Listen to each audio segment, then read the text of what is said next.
Okay, so I was actually going to do a tapping video for you guys today, but I am being guided to actually talk about hormones and how we destroy our hormones with our daily habits. When we're looking at conditions like polycystic ovarian syndrome, we're looking at endometriosis, fibroids, infertility, we're looking at a disconnect between our hormones and our proper physiology. The best way to explain this is to look at Chinese medicine. I find Chinese medicine is one of the best modalities when it comes to regulating our hormones. It works fantastic, it's natural, and it usually has no side effects. So, when we're talking about the traditional Chinese medicine wheel, what I love is that this concept kind of encompasses all of the organs, right? It's not just the ovaries, it's not just the reproductive system, but in Chinese medicine, we're looking typically at the spleen and the liver. And what I find really important here is that the spleen and the liver work to create blood. So when we have a menses and we're bleeding, we're creating that nutrient blood from the food that we eat that we then give out, right? So an anemia, for instance, would be the absence of those nutrients. It would be a poor dietary factor that leads to our inability to produce blood. When we look at amenorrhea, which is a stall of a period, a lack of production of blood, typically, again, we're seeing that there's multiple factors. There could be a chronic illness, it could be a poor nutrient diet, it could be congenital. But what we're seeing is the inability to produce that energy to create blood and to create flow.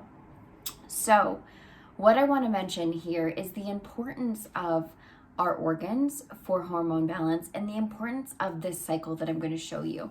So the Chinese medicine clock has so much wisdom in it.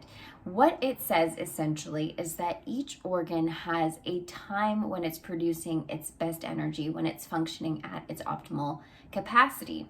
Now, what I have done is I've started to use this in my daily life to really acknowledge when my body needs certain things and when it doesn't need certain things. So for instance, what you can see here is that at 5 o'clock in the morning, we have the turning on of the large intestine. So this is when actually we're supposed to be waking up. Our cortisol is going to be spiking, which is our wake up hormone. And we're going to have that energy. We're going to want to meditate. We're going to want to kind of become alert. And that's the period when the large intestine comes on. As we move from the large intestines, we move into the stomach. The stomach is when we have breakfast. So we're ready to receive food. We're ready to now start nourishing food and transforming food. So between this window of 7 a.m. and 9 a.m., you want to think about ingesting something that's very nutrient dense, because this is the first chance that you have to give energy to your body, and your body is ready to receive it. It's ready to process it. So within that window, you want to make sure that you have something nutritious. Now, there is a constitutional aspect when it comes to traditional Chinese medicine. So some people will do better with cold foods, some people will do better with hot foods. Really depends on your constitution and what you're dealing with in terms of healing, right? Because then there's the yin and the yang energies. But what I do want to say is that it's so common in our society to have people wake up in the morning, and I am completely guilty of this, waking up in the morning, fasting, not wanting to eat, and then drinking a cup of coffee. And I'm not gonna lie, that has been my morning routine for the longest time. But unfortunately, it is not sustainable, because what you're doing is, number one, physiologically, you're killing your stomach acid, you're killing your nutrients and your energy, and you're also killing your hormones.